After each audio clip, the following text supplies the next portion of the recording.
everyone. Welcome to Sports Champ Live Talk Show, episode 80. I am Bhushan Thakur, founder of Sports Champ and international table tennis player, and I'll be your host for tonight's show. Sports Champ is India's first ever sports education platform dedicated to promoting sports and sportsperson at all levels. As part of our initiative, we run a live talk show series called Journey of Sports.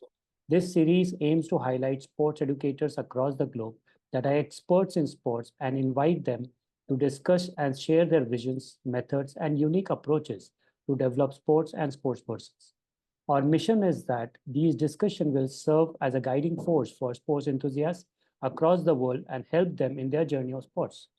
Today, we have a very special guest, Dr. Keith Davids is currently an applied sports scientist at Sheffield Hallam University, UK, in the Sport and Human Performance Research Group, investigating movement coordination, skill learning, development, performance, and participation in sports, exercise, and physical activity. For several decades, he has researched on movement coordination, investigating how children and adults learn skills and what these ideas mean for coaching and teaching and talent development in sports. There are also significant implications of these ideas for understanding the role of sports participation in people's health and well-being. Keith's work is framed by the theory of ecological dynamics, which looks at how individuals interact with the constraints of different environments and contexts in sports and exercise. He has worked at universities in UK, Australia, New Zealand, Finland, and Norway in sports science, movement science, psychology, sports pedagogy, and physical education. He is a member of the Constraint Collective, a group of applied scientists and coach educators supporting applications of ecological dynamics to education, coaching, training, and talent development. I'm excited to delve into the discussion tonight and making it insightful and inspiring for our audience. Welcome to the show, Keith. Hello, Bhushan. Good morning from Sheffield in the UK. Thank you for inviting me on your show. And you have a amazing profile, I guess. What inspires to do such a amazing work in the field of sports? Yeah, that's a good question to start with. I was very interested in sport as a young child, watching it on television. I guess another reason I became passionate about sport was because I was born in Bangalore in India. And my parents emigrated to England when I was 4. It was a bit of a culture shock because we moved to London when I was 4. I started school at the age of 5, and I didn't know anybody at school. I didn't know any of the other children. I didn't know what was going on. The weather was freezing cold, as you can imagine. So I didn't have any friends. And I found that playing football in the playground with my new playmates helped me to make friends. So it was a kind of if you like, it was a platform to become integrated into the new community. And so from there, I just carried on enjoying playing in sport. I carried on right the way through. In fact, I played 11-a-side football at masters level in Australia when I'd moved to Australia when I was 58 years old. And I still play walking football now. That's an amazing journey, Keith. Keith, we start our talk with one icebreaker question, and which is, if you had a human body and animal head, which animal would you choose and why? Yeah, that's a good question. I guess I'll take an ecological answer to that question. Human body, animal head. I think I would go for something like a fox. In the UK, foxes are very shy animals, very quiet animals. They've started to live in urban areas. They've got wonderful sensory systems, so foxes can smell things at a distance. They can feel tremor. They can see things. Got great vision, very fast. So they've got perceptual superpowers. So for me, it would be a fox's head. Okay. And if I reverse this question with the human head and animal body, which animal would you choose and why? Yeah, again, interesting question. I'll take an ecological approach again for that. So I would choose an animal that's very athletic and powerful and very comfortable with their surrounds. So something like a chimpanzee. A chimpanzee, Okay. yeah, a very intelligent animal, organism, shares a massive proportion of DNA with humans. Got very good brains, but so athletic. When you watch chimpanzees on the ground and in trees, they look so Correct. comfortable there. So, that type of ecological approach would suggest that, yeah, that would be a great body with which to navigate the environment with a human head on. Completely agree to that. Mm. Keith, tell us about your background in sports. Did you play any sports or love towards any particular sports? And how did you get into sports? Which you just Yeah, briefed it a little bit about your background. But if you that's right. can elaborate a bit more. Yeah. So I started to play football in the playground with in school, and it was very crowded, very busy. So you had to be very agile, very aware of what's going on around you. You'd often bump into other children because there'd be several games going on. It was, really crowded school playground. And the first thing I realized, I was useless. I was rubbish at football. I couldn't play. I had no background in it, didn't play it before I was 5. And so that motivated me to become better at it, because that way you get the approval of your classmates and your the people that you play with, etc. You've got something else to talk about. And so I got into football first, and then in the summer in England, they don't tend to play as much football, although now there are summer leagues. But back then, this was the 1950s and 60s. Cricket was the game I got into there. But I enjoyed cricket. I enjoyed playing tennis as well. But football is my passion. Okay. Uh, According to you, what are the two positive and two negative points in sports? Yeah, that's a really good question, actually. I'll start with the positive ones. I think sport provides a common currency to bring people together, and I notice that a lot of the work you do is about providing opportunities and bringing people together. And I think we mustn't underestimate the importance of sport in a community, in society, in a culture, to galvanize people, to bring them together, to share moments, to talk, to play, to interact. So for me, sport as a common currency that people can share across the world, I think is one positive thing. And the second positive thing, I think there are many positives actually, but I'll just pick two, as you've limited me to two, so I'll stick with two. I think sport is a great way of keeping fit and exercising and motivating you to keep active, which is very important throughout the lifespan, as I've discovered, from early childhood through childhood into adulthood and then into later adulthood as well. Being active and exercising is very, very important, not just physically, from a physical perspective, it's really important, but perceptually, as I mentioned before, about being aware of your surroundings, about using your brain to pick up information, to navigate, to make decisions, solve problems. Good sports can challenge you in lots of different ways. And of course, it's a really, as I've said before, it's very positive in terms of making friends and connecting with other people.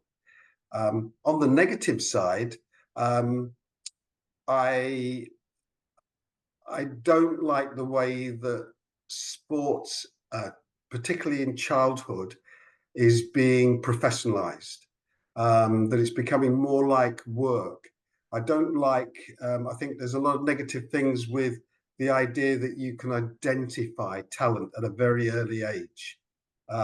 For example, you can identify a child, label a child as, say, a footballer at the age of 4. Now, there's some professional football clubs in the UK that are signing up children at the age of 4 or 5, and then bring them. They're not allowed to bring them into their academies until they're older. but they're kind of affiliated with these clubs. And that's not a good thing, because first of all, they're children, so they've got to have a childhood, and a massive part of childhood is play. And secondly, there's lots of different sports that they can play. They need to develop their skills all round to become a better athlete first, and then they can specialize later on when they're ready for it. So that's the first negative thing, is the professionalization of children into sports. And then the second thing is, I don't like the way that sports can act as a kind of an ego platform for some people, particularly adults. So, for example, if you're a parent of a child or a coach of a children's football team, that's obviously a great role to play, potentially. Massive responsibility, very important for developing children, the next generation coming through of adults. But it's not about the parent. It's not about the coach. They're not the center of the whole process, dictating, instructing, telling them what to do. It's their role is important, but it's about creating a wonderful learning environment, an educational environment for these children to flourish and develop. And sometimes some will flourish and develop very slowly. Some will develop very quickly, so they shouldn't have any favorites there. So those are the two negative things: the professionalization of children's sports experience, and secondly, the way that some adults are putting themselves at the center of the process rather than putting the child at the center of the process. Very well kept, Keith. I guess this is very much important for coaches and parents to understand that Yes. bringing professionalism at a very early stage, it can be very much harmful for the students in the longer, like it is called STAD and LTAD, like short-term athlete development and long-term athlete development. So Yes. there were a lot of research also being done that those people who were very early performers were not seen at the top level in the senior category at the later part. Yes. So it's always there. My next question is what is the role of sports scientists in sports and how it benefits sports person? Yeah, that's a good question. Sports science originated in the world in 1975. The first sports science course came into being at Liverpool Polytechnic in the 1975 in the UK. Before that, if you were interested in sport, mostly you had to train as a physical education teacher. Yeah. That was my route, because I was an undergraduate student a few years just before the first sports science course started. And so I wanted to work in sport because I love sport. I knew I'd love sport. I'd become better at sport than I was when I was a young child, obviously. And so but I've worked out very quickly. I didn't want to teach. I didn't want to be a PE teacher. And I think I would have loved to have trained as a sports scientist if that was around. The role of a sports scientist is to support athletes and coaches and sports organizations in developing athletes. So development is really about from an early age right the way, not too early, as I mentioned, not at the age of 4 or 5, but from childhood, later childhood, through into adulthood. In fact, throughout their career, athletes are developing and changing because the body's changing. People are aging. There may be some aspect of injuries that have affected the way people can perform. And so they need to adapt. And so sports scientists, their role is to help develop athletes throughout their career in a particular sport. It's also to prepare athletes for competition, prepare them for competitive performance. So development and performance are two different things. Performance is about here and now, about this competition that I'm facing tomorrow or this week, and I would like to win this or get my best time or whatever it is that you are competing for. Development is about you improving and becoming more refined and better as an athlete throughout the life course. Sports scientists have a role to play in both of those different aspects, development and performance. And their job is to support the athlete in development and in competitive performance as well, working with coaches and other sports scientists as well. So, a physical education teacher and a coach, the sports scientist helps both, or its major role is on the specialization part? It can help both. I mean, my interests, my academic interests range from physical education, exercise, physical activity, just put that, i.e. participation. That's the majority of us involved in sport. And then there's people like yourself who've performed at that elite level and specialization. So it goes right the way through. And even I'm finding now that a lot of those scientific principles that you use with athletes in schools, for example, as well, and I can talk about that in a minute, you could also use that encouraging older people to keep active, to exercise, to maintain their activity throughout later life as well, because it's important for the brain, brain health, but for the body as well, maintaining physical health of the body. So it goes right the way through. Physical education is about educating people through the physical, through sport, exercise, activity. And that is, you learn a lot about yourself.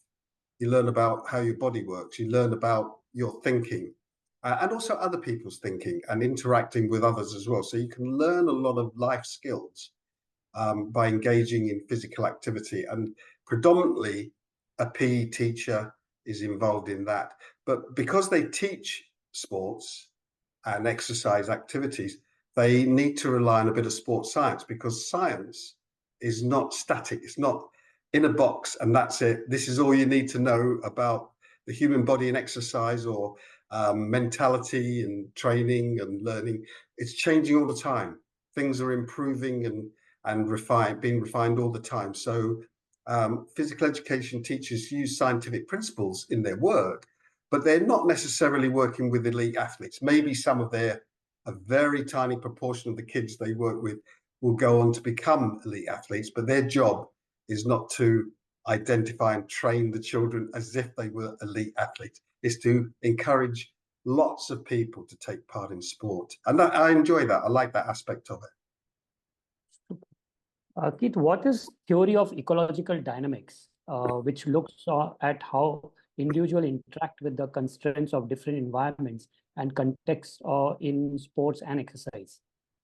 Yeah, that's my research program. It's been around for over 35 years now. Essentially, in science, you have lots of different theories about human behavior. And we've talked about important behaviors relevant for sport already. We talked about performance, the here and now, competing, motivation. We talked about development, changing over your life course. We've also talked, not too much, but what's very important is learning as well, people learning. And the theory of ecological dynamics is interested in those behaviors, performance, development, and learning in relation to lots of different performance activities, because the principles of ecological dynamics are being taken into military training, into police enforcement training, in education. They've been there for a while. And also it's, of course, prominent in sport and physical activity. So ecological, as I said, there's lots of different theories, scientific theories, and ecological dynamics is one of them. Ecological dynamics is a theory that emphasizes the relationship of each person with the environment. That's the ecological bit.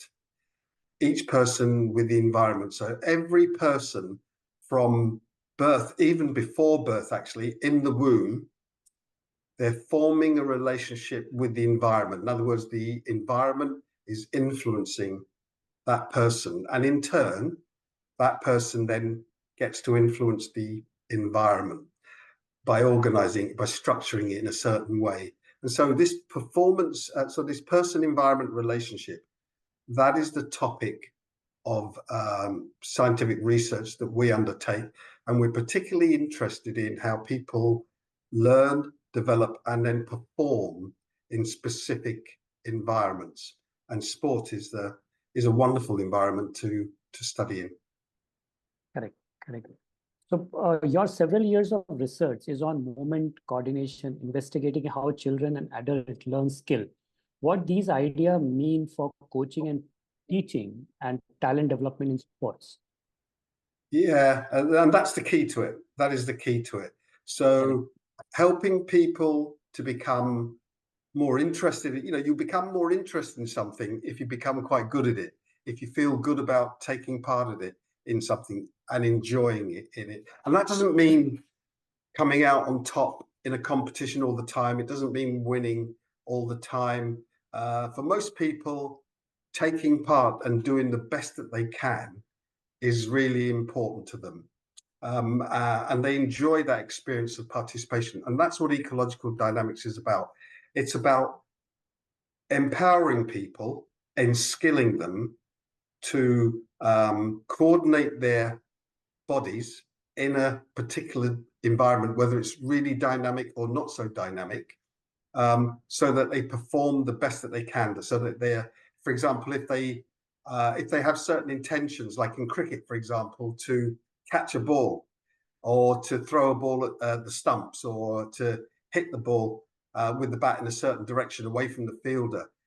Empowering people means giving them the skills, helping them to coordinate their bodies, their actions, so that they can at least try to perform those tasks. Because don't forget, the other person, your opponent, is also skilled and trying to stop you from achieving those intentions. And that's the lovely thing about sport. So it's about people training and practicing and learning to become more skillful. And we focus on coordination, body coordination, which is quite important for ecological dynamics, coordinating the body.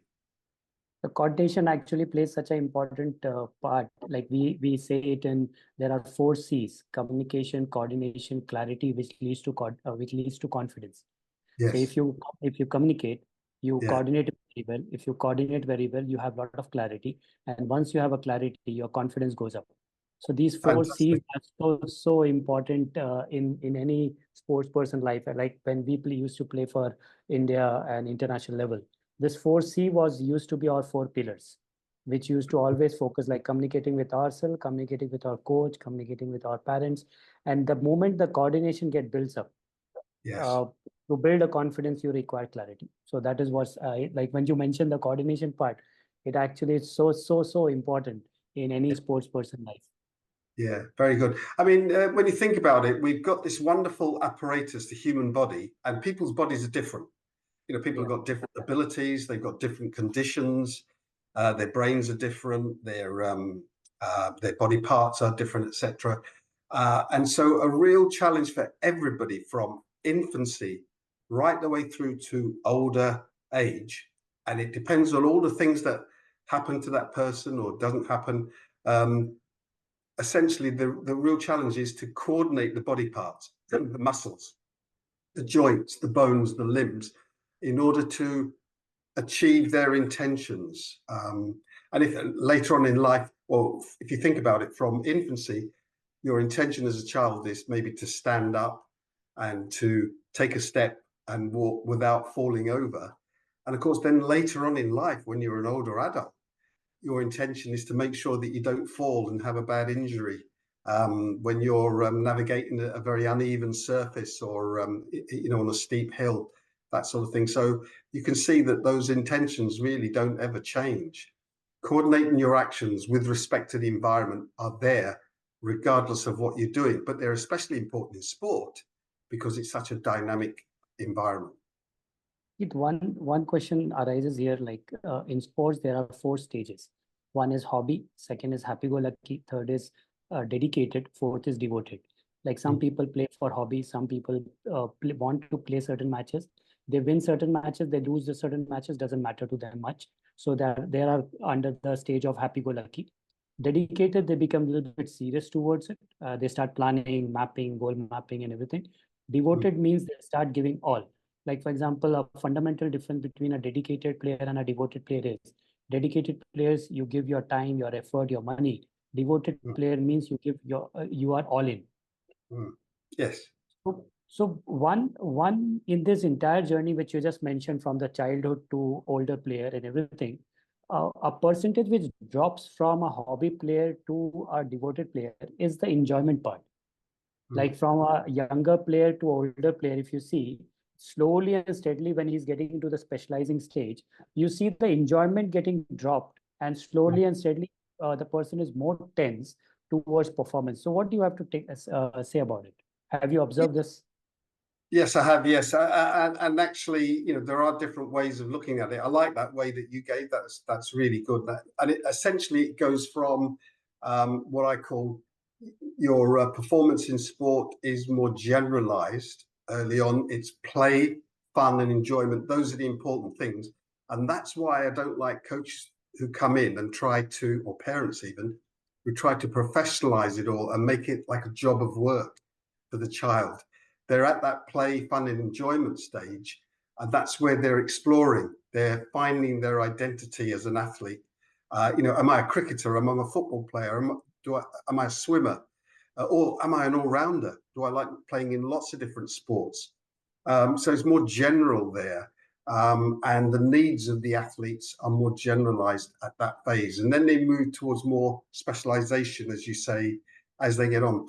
I think that enjoyment can still be there in at the later specialized stage, but this is where the coach needs to come in. I think there's too many coaches and sports scientists who think that because you're semi-elite or sub-elite or elite, that you then need to really treat the sport as a job of work. And of course it is. If you're being paid for it, you're a professional and it is a job of work. But that doesn't mean that the training, the practice, the preparation for performance has to be really boring and repetitive and like drudgery, as we say, because some jobs are a little bit more interesting, or can be. There is an interesting part of your job, my job, and there's a part that's less interesting. You can focus on keeping the job interesting for the athlete. They can have some enjoyment, but it's a very different type of enjoyment, as you're saying. It's not so much play, fun at that early age. It's more about also achieving goals and becoming the best athlete that you can in order to win competitions and to climb the rankings. But we still, as coaches and practitioners, sports scientists, we still need to make sure that we're coming up with ways of practicing skills that can be enjoyable to the athlete given their specialization at that time. Correct. My next question leads to what are the significant implications in understanding the role of sports participation in people health and well-being? As you have already touched this topic a little bit, but do you want to answer on this a little bit more? Yeah, it's massive, absolutely massive. It's a really good question, a really good point. I think play and sports particularly, there's different aspects of play. It doesn't have to be sport. But play and sport is just a wonderful part of human experience, a very important part of human experience. Very important, as I said to you before, very important for brain health, continued brain health, very important for physical health, the body, maintaining the body parts, the heart, lungs, etc. We know a lot of this information, very important for social interactions, for maintaining friendship groups, for getting on with people, for learning how to interact with other people in communities, engaging with others rather than being lonely and isolated. And throughout the lifespan, that doesn't change. That doesn't change at all. So one of the things that I've really enjoyed watching is the growth of masters sports, veteran sports, people over 35s, over 45s, over 50s, over 60s, over 70s even now, you know, and how sports are altered to adapt to the conditions of the participants. So as you get older, your perceptual systems change, your eyesight might not be as good, your feel, your touch may not be as good, your balance may not be as good, but you can play a version of the sport. So for example, from going from running football, very intense running, you can play walking football. And it's still very enjoyable, it's fun, and it's very challenging for people over the age of 60 and 70, and that's important.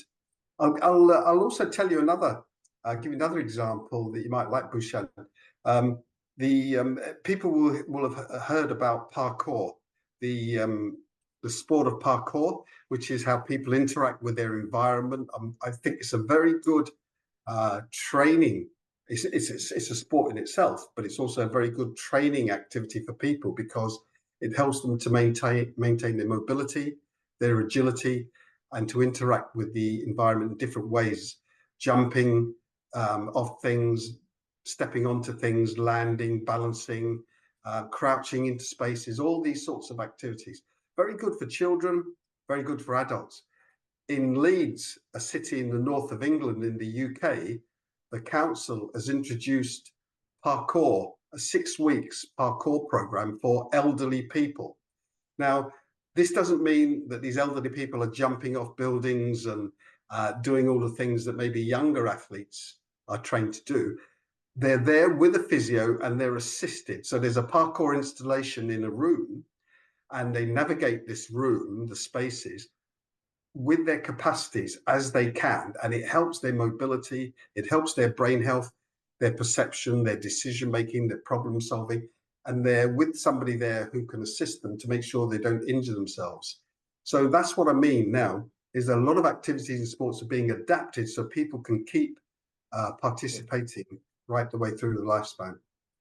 And it is consistently evolving. The sports is so evolving, and there are so many things which is coming consistently. And it can be useful not only while you want to specialize it, but also at the later part. And any person can adopt it. Absolutely. Keith, what are the talent identification process and models in sports? This will be one of my last question to you. Yeah, a good question. As I mentioned to you before, I don't believe in talent identification. In fact, I reject it. And I noticed that you had my good colleague Joe Baker on recently in a previous episode. Joe and we wrote a paper together about the role of the environment and genes in development. And Joe's got a new book out, The Tyranny of Talent. Well, it's a relatively new, couple of years now. What I love about that book is it emphasizes talent development, and that's what ecological dynamics emphasizes. So throughout this talk, I've talked about performance, learning, and development.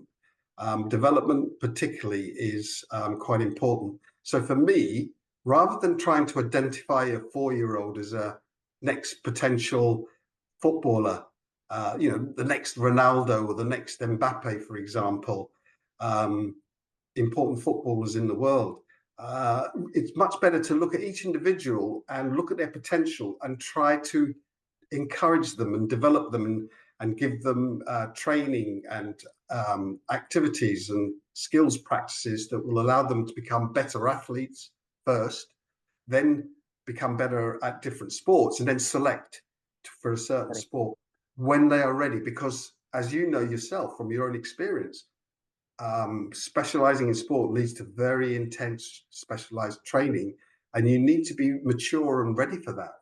If it happens too early, it could lead to all sorts of psychological and physical problems. Correct. And Joe, when Joe was on the show, he actually said that the talent identification, he also exactly what you said had rejected the entire formula of it. And even Dr. Tanya Cassidy, when she was there, she also said that the early bloomers, and they had done a research on 35,000 plus students, those early bloomers who are achievers, they were not seen at the later stages, but the longer term athlete. Do you want to bring some light on this? Yes, before that. yeah, that's true. The correlation between success at a junior level and success at a senior level, elite senior level, it doesn't exist. There is no correlation. So successful junior athletes don't necessarily turn up as successful senior athletes. So it's quite a discrete thing. What, in terms of talent development, what you're looking at is individuals and the potential that they have at a young age, and how you can encourage them to carry on learning and developing. And this is the important thing about ecological dynamics, is that we are learning throughout the lifespan and we're improving. So that's why you have different trajectories of an athlete's career. Some will be a straight line. Others, it can be very noisy. There can be periods of stability where you're not really improving, you're not getting worse. And others, you have periods where you might have injuries or lack of motivation where you regress. It's about being able to look at the longer term curve rather than short term changes. So for me, the way that coaches and sports scientists can help athletes there is to develop better ways of learning skills, develop better ways of practicing, and make sure that they are fulfilling the needs of each individual learner, because we're all different. We're all very different in how we approach things. And so looking after the needs of each learner is very hard, it's very challenging, but it is being done a lot better now. In fact, things have changed out of all recognition in the last 15 years or so compared to how they were the 15 years previous to that. There was one question in one of my session I was asking to the students that what is your goal in sports? And they say, sir, I want to be a national champion or a world ranking player or international player. But none of them has a goal of a daily session when they play for 2 hours, 3 hours. What should be my goal for my daily session? Yeah, This good. and how they analyze it from the coach. What is the remark of my coach on a daily basis? That is, none of the students were focusing on this section of daily goal practice rather than focusing on performance based. Yeah, really good example. You can have a dream. You can have a dream. I would love to be there at that national champion level or whatever. You can have that dream. Nothing wrong with that. In fact, very good. But you're right.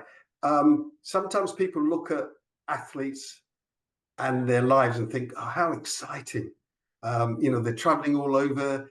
They're competing and they're on television or whatever, but they don't see the day-to-day activities, which can be very tedious and boring. And that's where the daily goals can help you, motivate you to carry on going through from day to day, week to week. And some days, for example, it's I've got to do nothing. I'm going to rest because I've had 2 heavy days and there's a risk of injury now. So I'm going to rest today.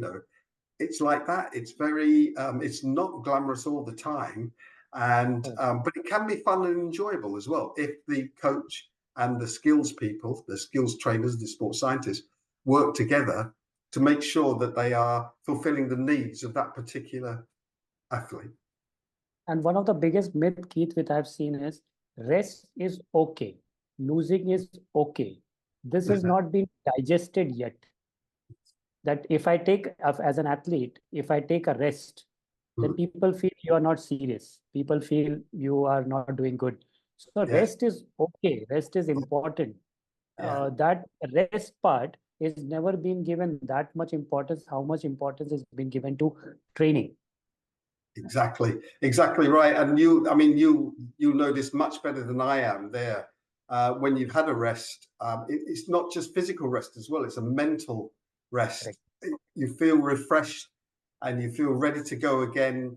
And it's like when you're doing exercise, you can't do intense, all-out effort, high-intensity training all the time. Your body needs time to adapt to the schedules that you're going through. So this is where the rest comes in.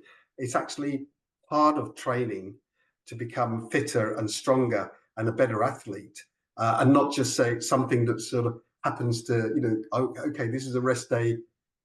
It's boring. It's actually a part of the training. Yes. Keith, before we log off, what you would like to guide sports person who are aspiring and working towards specializing in sports and having some dreams in their life? Yeah, that would be good. I'd say follow your dreams, but don't, you are unique as a person. You've got individual strengths and you've got individual things that you need to improve on. We all have. And really, sport and physical activity, exercise is to be enjoyed, and have as much fun as you can. But clearly, when it becomes your profession, then your concept of fun changes, but you can still have fun. You can still, carry on improving. And what I found in my life is actually, is that you can improve all the time, even when you're older. You think that I've seen a lot, I know a lot, etc. But you can carry on learning because knowledge about the body, about training, about practice is changing all the time, and so you need to be aware of that. So yeah, keep working to become better and better, even if it's a tiny bit. It's still better. And sometimes, if you look like you're getting worse for a while, your performance is a downward curve, or you're flatlining, don't worry. That's normal part of variation that everybody goes through. As much as you can, have fun. That would be my part of my advice anyway. That's so important. Ultimately, it's having the enjoyment part in your process of development is the most crucial. Yes, I agree. Thank you, Keith. Thank you so much for accepting our invitation to be a part of the Sport Champ Talk Show. And I'm really happy that these type of knowledges will be reaching out to the students and parents and sports coaches across the world who can be benefiting out of it. Thank you so much, Keith. Great, thank you, Bhushan. I think you're doing a great job. I really like the aims behind your show, Sports Champ, and I'm really happy to talk to you and happy to help. So good luck with what you're doing, your work that you're doing. Thank you so much, Keith. And I would also like to express my appreciation to all our viewers who took the time out to watch this episode. We hope that the insights shared by Keith have been informative and inspiring, and we encourage all viewers to consider the significance of incorporating sports in their lives. Good night to all our viewers. We look forward to bringing you more enlightening episode in the future. Thank you so much.